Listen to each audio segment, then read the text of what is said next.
வணக்கம், நான் ராஜேஷ் சுப்பு பேசுகிறேன். இந்த வீடியோ பதிவில் குலதெய்வத்தை ஏன் வணங்கணும் அப்படிங்கிறத பற்றி பார்க்கலாம். குலதெய்வத்தை நம்ம கண்டிப்பாக வணங்கி தான் ஆகணுமா? நம்ம குலதெய்வத்தை வணங்கலைன்னா நம்ம நல்லா தானே இருப்போம். குலதெய்வம் அப்படிங்கிறது ஜோதிடத்துலேயும் அதிகமாக சொல்லலை. கண்டிப்பாக இதை வணங்கி தான் ஆகணுமா அப்படின்னு சொல்லிட்டு நிறைய நண்பர்கள் என்கிட்ட இந்த கொஸ்டின் வச்சுருக்காங்க.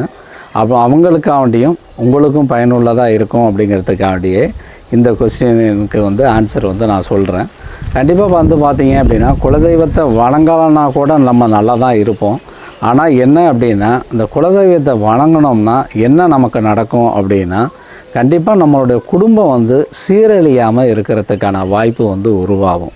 எப்படி சீரழியாமல் இருக்கும் அப்படின்னு நான் சொல்கிறதுன்னா, உங்களுடைய குடும்பத்தில் உங்களுக்கு ஏதாவது பெண் குழந்தையோ ஆண் குழந்தையோ இருக்குது அப்படின்னா, வாரிசுகள் ஏதாவது இருக்குது அப்படின்னா கண்டிப்பாக அந்த வாரிசுகள் தடம் மாறி போவதற்கான வாய்ப்புகள் இந்த காலகட்டத்தில் அதிகமாக இருக்குது. அப்போ தடம் மாறி போகுது அப்படின்னா அவங்க உங்களை விட்டு உங்களுடைய ஜாதியோ இல்லை உங்களுடைய இதை விட்டு அவங்க வேறு இதில் போய் திருமண வாய்ப்புகளை செஞ்சுருவாங்க. அப்படி போகிறதுனால நன்மை தானே அப்படின்னு நீங்கள் கேட்கலாம்.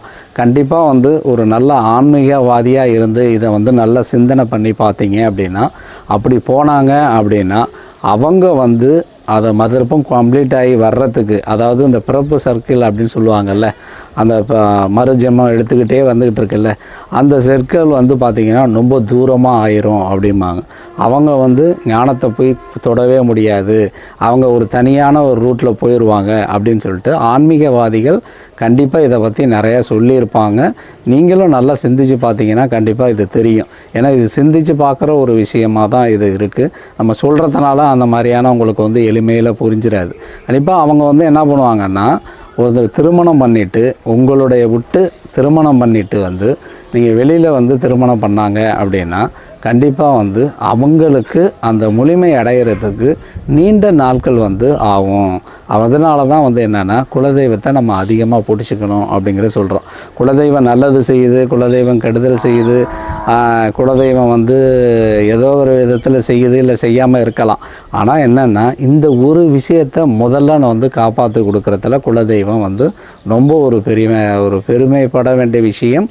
கண்டிப்பாக இது கடமைப்பட வேண்டிய விஷயமாகவும் இருக்குது. ஏன் அப்படின்னா இப்போ நீங்கள் சொல்லலாம், காதல் திருமணம் பண்ணுறது ஒரு எதிர்ப்பான ஒரு விஷயமா, ஒரு ஜாதியில் விட்டு இன்னொரு ஜாதி போனால் எல்லாமே ஒன்றா இருக்கலாமே அப்படிங்கிற மாதிரியான ஒரு கருத்துக்களை நீங்கள் முன்வைக்கலாம். கண்டிப்பாக நம்ம ஜாதியை பற்றி பேசுகிறதுக்காக வேண்டிய நான் இதை சொல்லலை. இது அவங்களுக்கே, அதாவது ஒவ்வொருத்தங்களுக்கும் இது கண்டிப்பாக இதை ஃபாலோ பண்ணிட்டு வந்தாங்க அப்படின்னா கண்டிப்பாக அவங்களுடைய கண்ட்ரோலை மீறி போகிறதுக்கான வாய்ப்பே இருக்காது. கண்டிப்பாக இது வேணும் அப்படிங்கிற மாதிரியே தான் எல்லாருமே சொல்கிறாங்க. இது ஆன்மீகத்தில் நீங்கள் சிந்தனை பண்ணுற போது மட்டும்தான் இது தெரியும். நான் எல்லாருக்குமே சொல்கிற விஷயங்கள் என்னென்னா, இந்த விஷயம் மட்டும்தான் அதுக்கு முதல்ல நின்று காப்பாற்றி கொடுக்கும் அப்படின்னு நம்ம சொல்கிறோம்.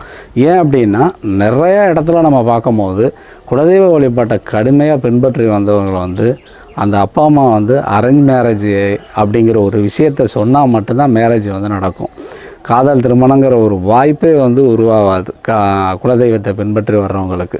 குலதெய்வம் இல்லை அப்படின்னா கண்டிப்பாக பார்த்திங்கன்னா அவங்க அதை விட்டுட்டு போய் காதல் திருமணம் பண்ணி எல்லாத்துலேயும் இப்போ ஒரு பிரச்சனையை தான் உருவாக்கும். காதல் திருமணத்தில் நிறைய பிரச்சனைகளும் இருக்குது. அவங்களுக்கு என்ன மாதிரி குறைகள் இருக்குது அப்படிங்கிறத பற்றிலாம் நம்ம பார்க்கலாம்.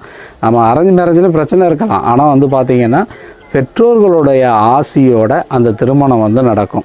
அந்த பெற்றோர்களோட ஆசையை திருமணம் நடக்கிறதுக்கான வாய்ப்பை இந்த குலதெய்வம் உருவாக்கி கொடுக்குது. எல்லாருக்குமே குலதெய்வத்தை நம்ம எடுக்கணும், குலதெய்வத்தை கும்பிடணும் அப்படின்னு சொல்லும் போது இந்த ஒரு விஷயத்தை மனதில் கொண்டு ஒருத்தங்க செயல்பட்டாங்கன்னா கண்டிப்பாக அவங்க அந்த குலதெய்வம் அவங்கள காப்பாற்றி இதை அவங்களுக்கு செஞ்சு கொடுக்குது. நம்ம அனுபவத்துலேயும் நிறைய இடத்துல பார்த்துருக்கோம். இதை நீங்களே சிந்திச்சு பாருங்கள். கண்டிப்பாக இதை நீங்கள் சிந்திச்சு பார்த்தீங்க அப்படின்னா இந்த விஷயம் இருக்குது அப்படிங்கிறது உங்களுக்கு நல்லாவே புரிஞ்சுக்கலாம். நீங்களும் உங்களுக்கே தெரியும், நீங்களே ஆன்சர் பண்ணுவீங்க, ஆமாம் இது கண்டிப்பாக இப்படி தான் நடக்குது அப்படிங்கிறது உங்களுக்கு தெரியும். ஏன்னா உங்களுடைய சர்க்கிளை விட்டு நீங்கள் வெளியில் போகக்கூடாது. அது இன்னொருத்தங்க சர்க்கிள்ங்கிறது அவங்க உருவாக்கின சர்க்கிள், இது ஒரு சர்க்கிள், நீங்களுடைய சர்க்கிள், நீங்கள் உருவாக்கின சர்க்கிள். இதை விட்டு போகிறதுக்கான வாய்ப்பு குலதெய்வம் கொடுக்கவே கொடுக்காது.